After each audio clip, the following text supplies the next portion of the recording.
আসসালামু আলাইকুম প্রিয় ভাই বোনেরা, আপনারা সবাই কেমন আছেন? আশা করি আল্লাহর অশেষ রহমতে সবাই ভালো আছেন। আর আলহামদুলিল্লাহ আপনাদের দোয়ায় ভালোবাসা আমিও ভালো আছি। তো এখানে আমি 2 কাপ ময়দা নিয়েছিলাম, আর এখানে আমি 4টা মোগলাই বানাইবো। তাই আমি ময়দাটা গোলাইছি একটু পানি দিয়া, আর লবণ দিয়া, আর সয়াবিন তেল দিয়ে আর কি। আর গোলায় আধা ঘন্টা রেস্টে রাখছি। কোনো ঝামেলা নাই, এতটুকু ঝামেলা। তারপরে এখানে দিছি পেঁয়াজ কুচি, কাঁচামরিচ কুচি, ধনিয়া কুচি, জিরা বাটা, আর মশলার গুঁড়া। তো এই তো দেখেন আমি কিভাবে করতেছি, তাহলে দেখতে থাকুন।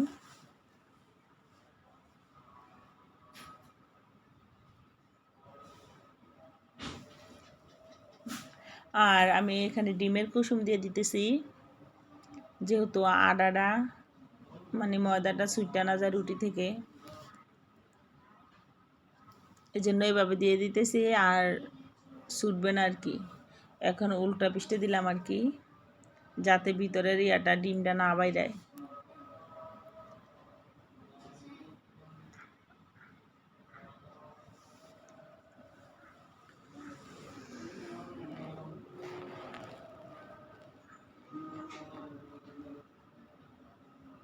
এই তো হালকা একটু তেল দিয়ে নাড়াচাড়া করে দিতেছি, যেহেতু এটা ফুললে উঠে। আর আমি কিন্তু এটা ময়দা দিয়ে বানাইতেছি, আটা দিয়েও বানাইতে পারবেন, কোনো সমস্যা নেই।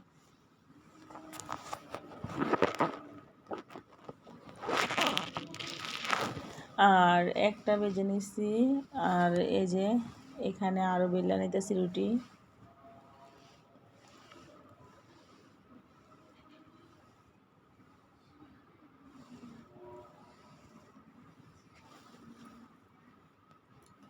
এই বিকালের জন্য ঝটপট নাস্তা কি আর তৈরি করা যায়। আর এমনি তো আমি বাসার নাস্তা খুব কম বানাই, বাইরে থেকে কিনে আনি না, খাওয়া পরে বেশিরভাগ একদম কম বানাই রুমের ভিতরে নাস্তা।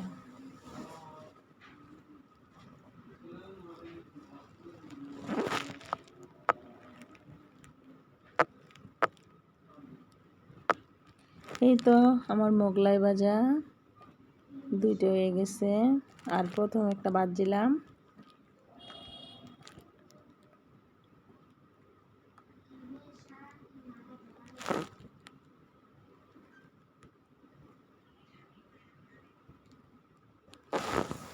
আর যেহেতু অনেকে মোগলাই বানাইতে পারে, আমি একদম শুরু থেকে গোলানো থেকে দেখাইলাম না। ভিডিওটা যেহেতু বেশি বড় হয়ে যায়, এর জন্য মুখে বইলা দিলাম।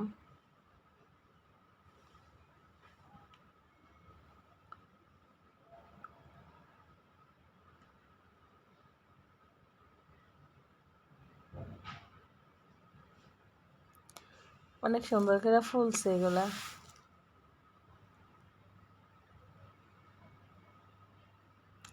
আর একটা আছে, এটাই শেষ, এটা বানাইলে শেষ। তাই আমরা 3 জনের জন্য 3টা বানাইছি, আর আমাদের হুজুরের জন্য একটা বানাইছি।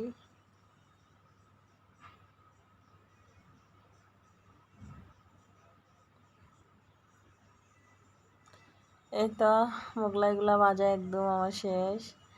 আর এখন এগুলো আমি কাইটা নিতেছি, কাইটা প্লেট সাজায় সবাই মিলে একসাথে খাবো আর কি। তাই যদি আমার ভিডিওটা ভালো লাগে একটা লাইক দিতে ভুলবেন না। আর যারা যারা অলরেডি সাবস্ক্রাইব করেছেন তাদেরকে জানাই অসংখ্য ধন্যবাদ। যারা নতুন আছেন এখনও সাবস্ক্রাইব করেন নাই, প্লিজ সাবস্ক্রাইব করে নেবেন। আর আমি মনে করি বিকালের জন্য ঝটপট নাস্তা এভাবে তৈরি করাই ভালো। আল্লাহ হাফিজ।